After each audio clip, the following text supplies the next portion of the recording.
مانگ رہا تھا. فلما بلغ معه السعي قال يا بني إني أرى في المنام. خواب میں حکم دیا گیا، بیٹے کو لے کر آ گئے قربان گاہ کی طرف اور اپنا خواب سنایا.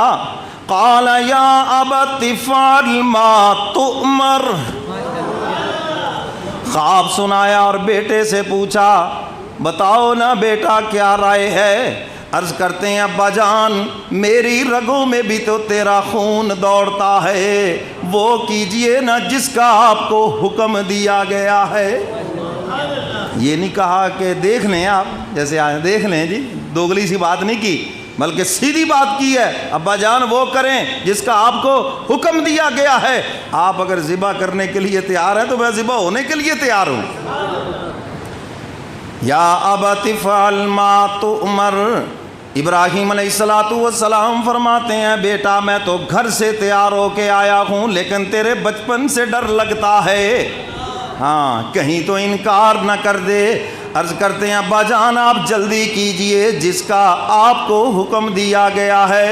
اور آگے عرض کرتے ہیں ابا جان ستجدنی انشاء اللہ من الصابرین. آپ مجھے صبر کرنے والا پائیں گے، صبر کروں گا میں. ہاں قرآن کہتا ہے فلما اسلما وتلہ للجبین.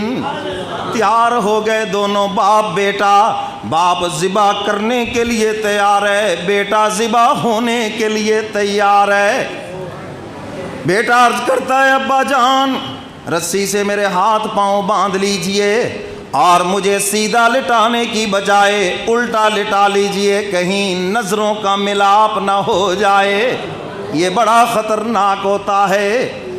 کہیں پدری محبت جوش مارے اور ہم اس امتحان میں ناکام ہو جائیں. وَتَلَّهُ لِلْجَبِينِ.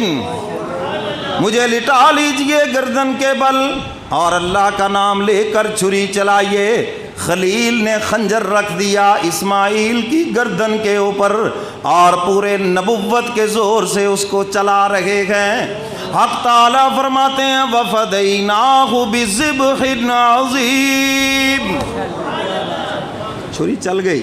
جب چھری چلی خلیل کے ہاتھوں کو خون لگا کہ میں امتحان میں کامیاب ہو گیا ہیں جی، اور اوپر سے صدا بھی آ گئی. فرمایا قد صدقت الرؤیا، آپ نے خواب پورا کر دیا ہے. اب ذرا آنکھوں سے پٹی ہٹائی تو حیران رہ گئے، جانور تڑپ رہا ہے اور بیٹا کھڑا مسکرا رہا ہے. حق تعالیٰ فرماتے ہیں ابراہیم چھری چلانا تمہارا کام ہے، بچانا تو میرا کام ہے. ایک نبی ذبح کرنا چاہتا ہے اور دوسرا نبی ذبح ہونا چاہتا ہے. حق تعالیٰ فرماتے ہیں جو تمہارے بس میں تھا تم نے کر دیا لیکن حکم تو میرا چلے گا نا.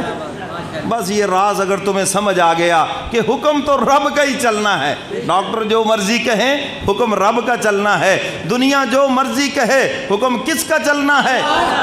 فرمایا وَفَدَيْنَاهُ بِذِبْحٍ عَظِيمٍ. لیجئے یہ جنت کا میڑا آپ کے سامنے حاضر ہے، اسے قربان کر دیجئے اور ہم آپ کی اس ادا کو، اس قربانی کو کذالک نجزی المحسنین، ایسے ہی ہم پھر وترکنا فی الآخرین، قیامت تک ہم اس سنت کو زندہ رکھیں گے.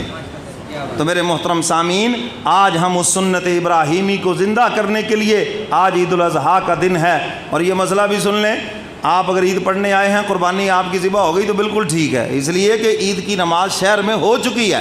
کہیں بھی ایک جگہ عید کی نماز ہو جائے اور اس کے بعد قربانی ذبح ہو جائے، چاہے آپ نے عید پڑھی ہے یا نہیں پڑھی، سب کی قربانی ٹھیک ہے.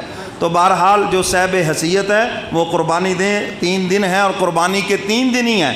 اور اس کے بعد یہ جو بڑا جانور ہے اس کے 7 حصے ہیں. اور قربانی کے جانور میں، بڑے جانور میں عقیقہ بھی رکھا جا سکتا ہے، اور فوت شدہ لوگوں کی طرف سے بھی قربانی کی جا سکتی ہے۔ حضور علیہ الصلاۃ والسلام کی طرف سے بھی حصہ رکھا جا سکتا ہے، اور رکھنا بھی چاہیے۔ حضور نے جب امت کو یاد رکھا، پوری امت کی طرف سے قربانی دی ہے، تو امت کو بھی چاہیے کہ حضور کی طرف سے قربانی دے۔ ٹھیک ہے نا جی؟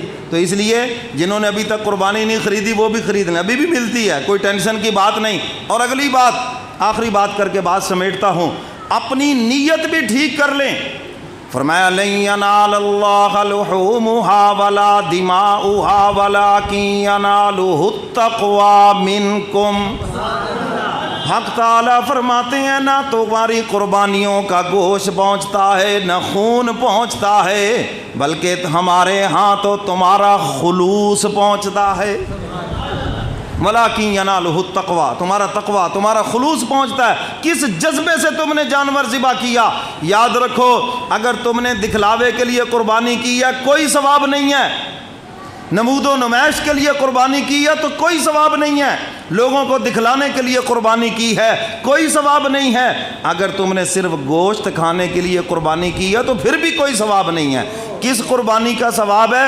قل ان صلاتی و نسکی و محیای و مماتی للہ رب العالمین۔ جو قربانی صرف اللہ کی رضا کے لیے ہو وہ قربانی خدا کے دربار میں قبول ہے۔